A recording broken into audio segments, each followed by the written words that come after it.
Hi everybody and welcome to a new video. I know it has been too long and I apologize for that. Like I said in my last video that I posted, I had to take a break. It was really hard to get the editing and all of the work done in time for these art shows that were run right after the other.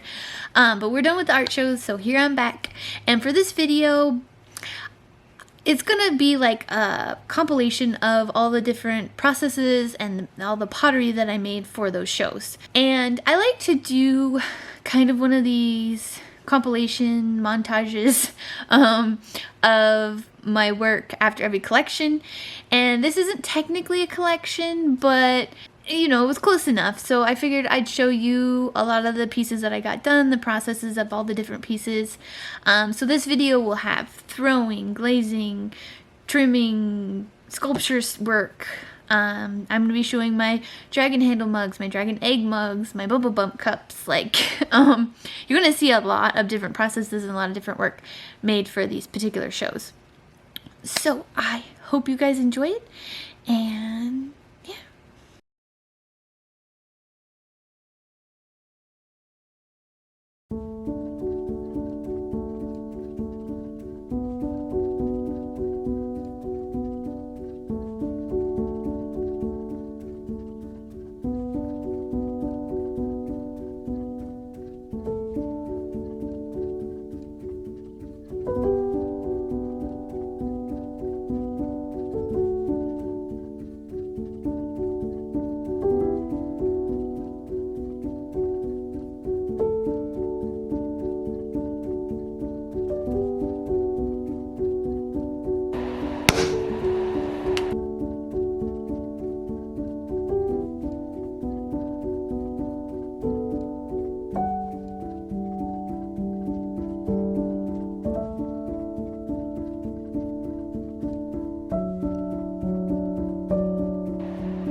to thank you all for watching. I hope you enjoyed it. I know it's been a while, and I hope you can forgive me, and I hope the video is worth it. But like I said, I've been doing recording and stuff. It's just whether or not I had the time to edit that it really came down to it. But I'm back, and I'll be doing them once a week again, and you guys can look forward to those videos. And don't forget, if you'd like to support my art, or if you'd like to have early access to videos, early access to shop updates, things like that, make sure to check out my Patreon and check out my other links in the description below. Oh, and don't forget to check out Ferntail. Their stuff is pretty awesome, and I did link them below too because of their help with the octopuses and us doing the collaboration on the octopus mugs. So yeah, thank you guys for watching. I'll see you guys in the next video. Bye!